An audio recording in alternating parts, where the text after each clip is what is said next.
Hello future doctor, welcome back to my YouTube channel. मैं हूं Abhinay, first year BHMS student of National Institute of Homoeopathy, Kolkata. तो guys, concept plus BYQ series में biological classification का जो topic है plantae animalia, viruses, virus, prions and lichens discussion करने वाले हैं। इससे पहले मोनेरा, पोटिस्टा, फंगी को ऑलरेडी डिस्कस कर चुका हूँ। अगर आपने उस वीडियो को नहीं देखा है तो उस वीडियो का लिंक मैं डिस्क्रिप्शन बॉक्स में दे दूँगा, आप उस वीडियो को ज़रूर देखिए। और चलिए वीडियो को स्टार्ट करते हैं। उससे पहले अगर आपने चैनल को सब्सक्राइब नहीं किया है तो चैनल को सब्सक्राइब कर लीजिए, क्योंकि ये जो कंसेप्ट प्लस पीवाईक्यू सीरीज़ है ये आगे भी आने वाला है। अभी ये बायोलॉजी का है, मैं फिजिक्स का भी लाने वाला हूँ, तो आप सब्सक्राइब कर लीजिए। आपको ये सीरीज़ बहुत हेल्पफुल होगा बायोलॉजी के प्रिपरेशन के लिए, क्योंकि आपको इस सीरीज़ में बायोलॉजी का जो इम्पोर्टेंट लाइन है वो मिल जाता है हाईलाइट किया हुआ।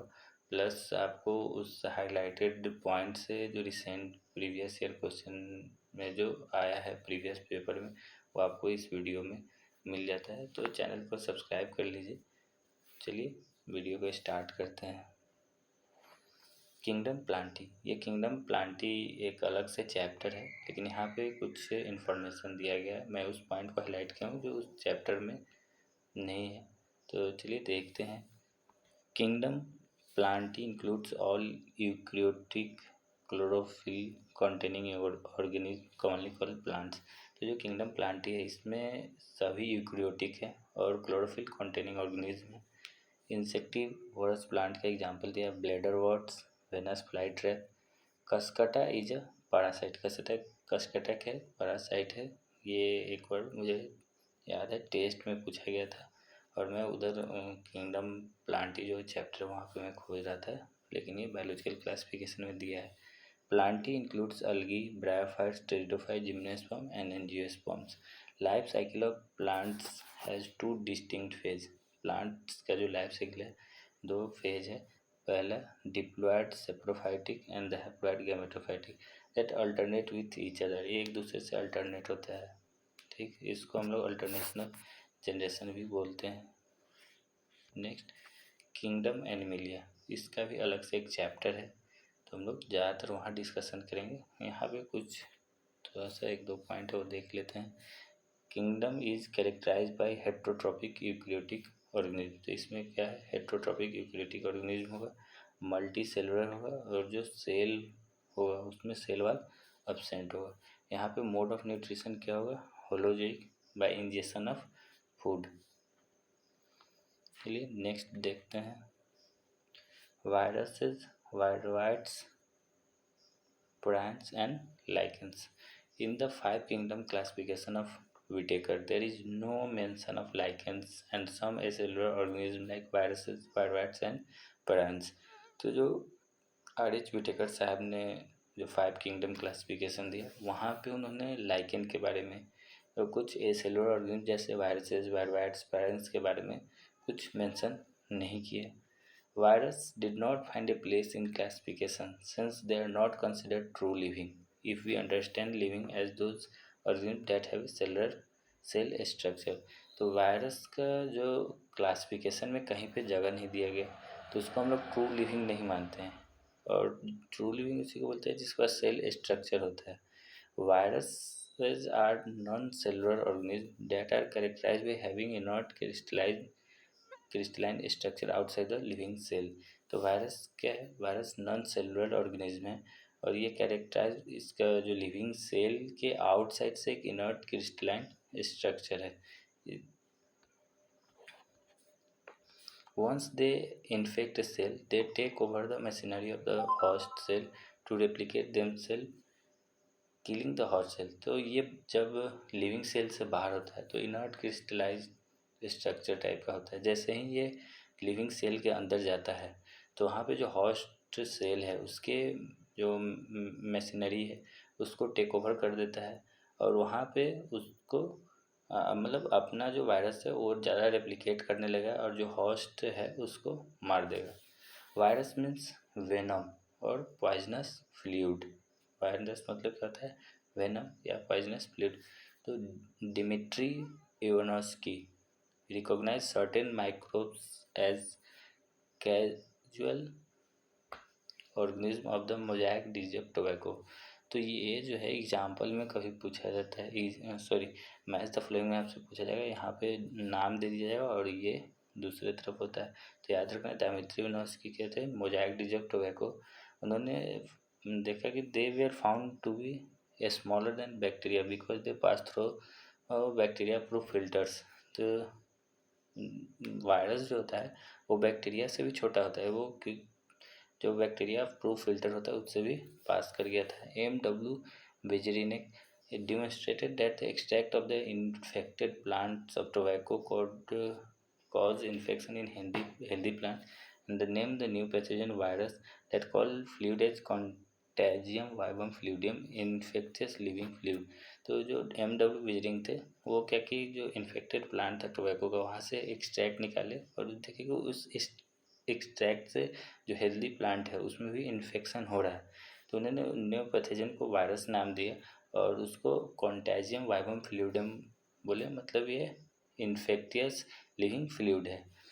W.M. स्टेनले, इन्होंने so that virus could be crystallised and crystal consist largely of protein. They are inert outside their specific host cell. Virus are obligate parasite. W.M. Stanley क्या बोले कि वायरस कैसा क्रिस्टलाइज्ड है, crystal इसमें ज़्यादातर protein है। ये जब आउट से किसी भी होस्ट सेल से बाहर होता है तो इनर्ट होता है, अंदर आता है तो वो अपना फंक्शन स्टार्ट करता है। वायरस कैसा है, obligate parasite.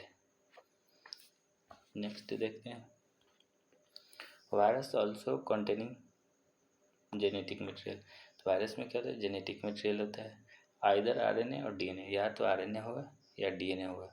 No virus content both RNA and DNA, कोई भी ऐसा वायरस नहीं जिसमें आरएनए और डीएनए दोनों होगा। ठीक, virus date infect plants having single standard RNA, virus जो प्लांट को इन्फेक्ट करेगा उसमें सिंगल स्टैंडर्ड आरएनए होगा। Virus date infect animal have either single और डबल स्टैंडर्ड आरएनए और डबल स्टैंडर्ड डीएनए। तो वायरस जो एनिमल को इन्फेक्ट करेगा उसमें या तो सिंगल आरएनए हो, स्टैंडर्ड आरएनए होगा, या डबल स्टैंडर्ड आरएनए होगा, या डबल स्टैंडर्ड डीएनए होगा। बैक्टीरियल वायरस या बैक्टीरियोफेज, बैक्टीरियोफेज किसको बोलते हैं, वो वायरस जो बैक्टीरिया को इन्फेक्ट करता है। तो वो जो वायरस होगा कैसा होगा, डबल स्टैंडर्ड डीएनए वायरस होगा। प्रोटीन कोट, जो प्रोटीन कोट होता है वायरस पे उसको हम लोग क्या बोलते हैं, कैप्सिड। ये बहुत सारे कैप्सोमेयर से मिलकर बना होता है और जो कैप्सिड है वो न्यूक्लिक एसिड को प्रोटेक्ट करता है। ठीक, कैप्सोमेयर कैसे अरेंज होता है, हेलिकल या पॉलीहेड्रल ज्योमेट्रिक फॉर्म में होता है। वायरस कौन कौन सा डिजीज कॉज करता है, बहुत सारा है, लेकिन एनसीईआरटी में कुछ दिया है, जैसे mumps, small pox, herpes, influenza. AIDS in human is also caused by virus, तो एड्स जो ह्यूमन्स में होता है वो वायरस से होता है।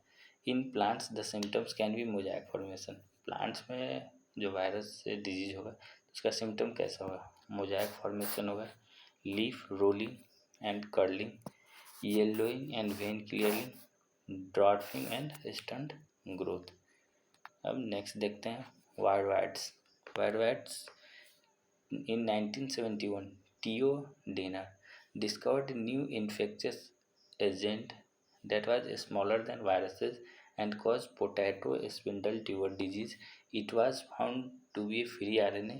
It lacked the protein code it that is found in viruses, hence the name viruses. The RNA of the viruses was of low molecular weight।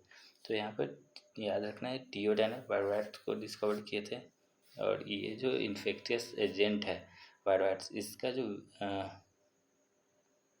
ये वायरस से छोटा होगा और ये potato spindle tuber disease cause करता है। इसमें ये आरएनए से फ्री होगा, इस पर प्रोटीन कोट नहीं होगा।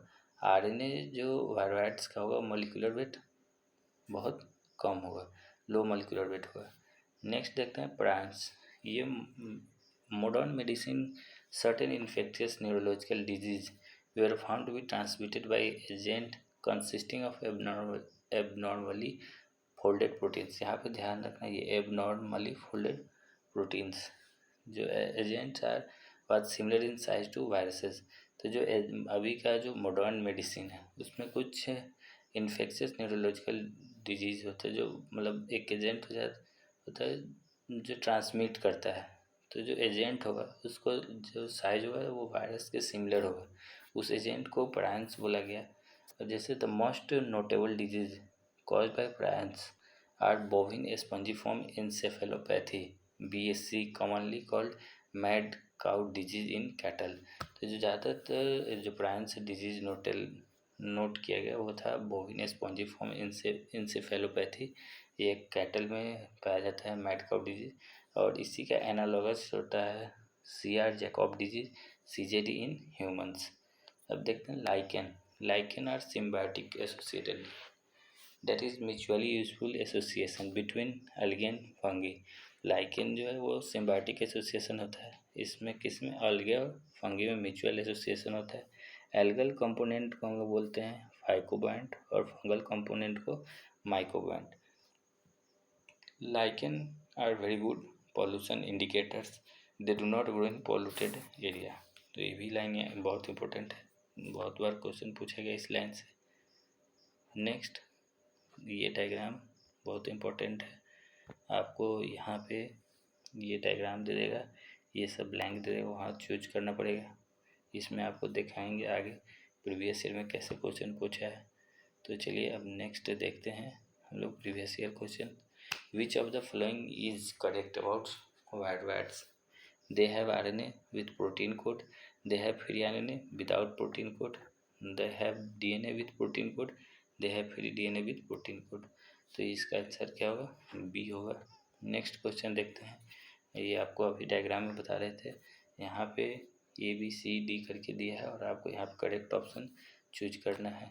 नेक्स्ट क्वेश्चन देखते हैं, mad cow disease in cattle is caused by an organism which has.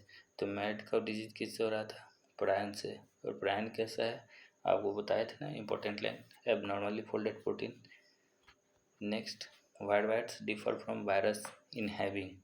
Wide whites virus से डिफर क्यों है, तो RNA मॉलिक्यूल्स कैसा है और DNA मॉलिक्यूल आपको ध्यान रखना है। तो यहाँ पे उस में DNA है नहीं, तो ये D ऑप्शन कर जाएगा और आपको B और C में चूज करना है। Next, which of the following show coiled RNA strand and capsomeres. Polio virus, tobacco mosaic virus, measles virus, retrovirus. T O Diener discovered, इन्होंने क्या डिस्कवर्ड किया था, free infectious RNA, D option. Next, organism which are indicator of SO2 pollution of air. अभी आपको दिखाया है कि lichen क्या है, पोल्यूटेड एरिया में ग्रो नहीं करता है। What is the genetic material in influenza virus, double standard helical DNA, RNA, single helix DNA, none of this. तो यहाँ पर आपको ऑप्शन एलिमिनेट करके चूज करना है। तो ये सभी प्रीवियस ईयर क्वेश्चन सॉल्व कीजिएगा, बाकी आपके पास प्रीवियस ईयर जो भी क्वेश्चन है क्वेश्चन बैंक है वहाँ से सॉल्व करके देखिए, और जो प्रॉब्लम हो आप कमेंट बॉक्स में बता सकते हैं। तो चलिए वीडियो को यहीं पे एंड करते हैं। आपको कैसा लगा वीडियो कमेंट बॉक्स में ज़रूर बताइएगा, और चैनल को सब्सक्राइब कीजिए, और वीडियो अच्छा लगा तो दोस्तों में शेयर कीजिए। Thanks for watching this video.